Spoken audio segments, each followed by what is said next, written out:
हाथों में बड़े बड़े शटर काटने वाले औजार और करोड़ों रुपए की चोरी। नज़ारा दिल्ली के आर के पुरम का है, जहां से महज 1 किलोमीटर की दूरी पर ना सिर्फ पुलिस स्टेशन है बल्कि डीसीपी ऑफिस भी है। अब आप कहेंगे कि ये क्या तर्क हुआ, पास में डीसीपी ऑफिस है और थाना है तो क्या चोर चोरी नहीं करेंगे? चोर तो कहीं भी चोरी कर सकते हैं। दरअसल गश्त नाम का एक प्रोटोकॉल होता है पुलिस महकमे में। उर्दू में इसे गश्त कहा जाता है और अंग्रेज़ी में इसे पुलिस पेट्रोलिंग कहते हैं। यह ख़ास तौर पर रात के समय होती है। अगर कोई एक आदमी भी सड़क पर संदिग्ध नज़र आए तो उससे पूछताछ की जाती है, तब तक की जाती है जब तक अधिकारी संतुष्ट नहीं हो जाए। और जब ये गश्त गायब होती है सड़कों पर और लगातार ऐसा होता है तो चोरों की मौज हो जाती है। अपराधियों के लिए झुंड में बड़े बड़े औजार लेकर सड़कों पर निकलना कितना आसान हो जाता है ये देखा जा सकता है। वहीं दूसरा सीसीटीवी वीडियो देखिए जिसमें कितनी एहतियात से एक ज्वेलरी शॉप के अंदर गहने चुराए जा रहे हैं, मानो उन्हें यकीन हो कि पुलिस नहीं आने वाली। राजधानी दिल्ली के पौष इलाके आर के पुरम की शांत माने जाने वाली सेक्टर 6 मार्केट में 13 और 14 फरवरी की दरमियानी रात एक ऐसी वारदात हुई जिसने सुरक्षा व्यवस्था पर गंभीर सवाल खड़े कर दिए हैं। आर के पुरम के चौहान ज्वेलर्स नाम के एक शोरूम में 5 शातिर चोरों ने सुनियोजित तरीके से धावा बोला।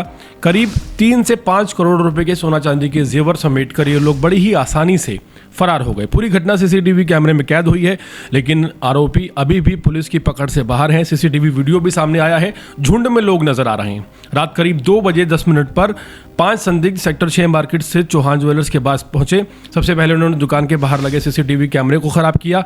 उसके बाद उन्होंने कोशिश की कैमरा तोड़ने की ताकि पहचाना ना जा सके। इसके बाद बदमाशों ने बाहर का शटर तोड़ा, अंदर लगे दूसरे सुरक्षा शटर को काटकर शोरूम में एंट्री की। उसके बाद शटर और ताले तोड़ने के बाद भारी औजार लिए ये लोग नजर आए हैं जो कि सीसीटीवी में कैद हुए हैं, जिन्होंने ग्लव्स पहने हुए हैं, सबका चेहरा ढका हुआ है। अंदर घुसते ही 3 चोर डिस्प्ले में काउंटर में खंगालने लगे और 2 बाहर खड़े होकर निगरानी करने लगे।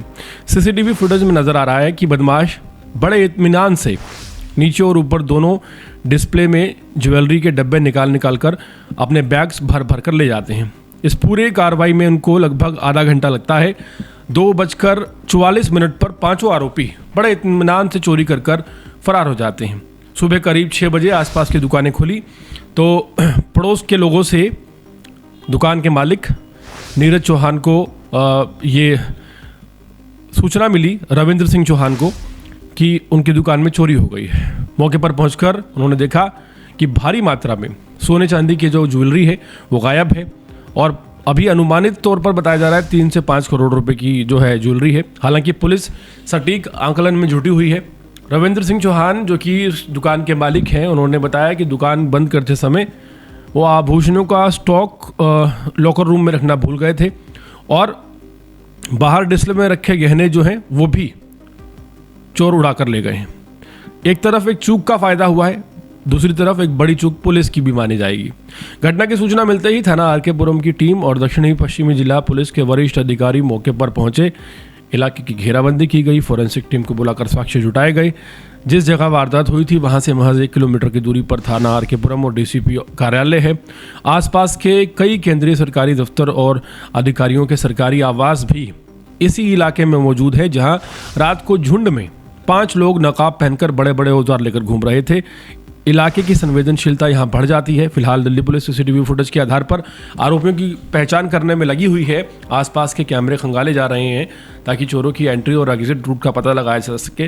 दिल्ली के हाई प्रोफाइल इलाके में हुई इस करोड़ों रुपए की चोरी ने एक बार फिर दिल्ली की सुरक्षा और गश्त व्यवस्था पर सवाल खड़े कर दिए हैं, पुलिस पेट्रोलिंग पर सवाल खड़े कर दिए हैं। आखिर क्या वजह रही कि इतने पौष इलाके में 5 लोग बड़े बड़े औजार लिए, मुंह पर मास्क लगाए, इस इलाके में घूमते रहे? किसी ने उन्हें रोकने की कोशिश नहीं की। और दूसरा सवाल ये है कि इत्मीनान से 2:10 में ये अंदर एंटर होते हैं और 2:44 पर बाहर निकलते हैं। इतना लंबा समय लेकर बिल्कुल तसल्ली से चोरी करके जाते हैं। ये कोई रैपिड फायर चोरी नहीं है कि फटाफट गए, सामान उठाया और निकल आए। आप सोचिए कितना टाइम मिला चोरों को। और ये हैरानी की बात नहीं है कि टाइम मिला, हैरानी की बात ये है कि इतने टाइम में एक भी पुलिस पेट्रोलिंग का जो व्हीकल था वो वहाँ से नहीं गुजरा। अगर गुजरा होता तो शायद इन्हें रोक लिया होता।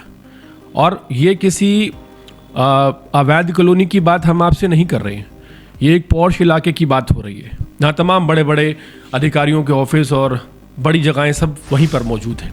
तो सवाल उठने लाजमी है कि राजधानी दिल्ली में आखिर कैसे पॉसिबिलिटी है कि पुलिस पेट्रोलिंग अगर सख्त है तो बावजूद इसके 5-5 लोग झुंड बनाकर इस तरह की वारदात को एक पॉश एरिया में अंजाम देते हैं।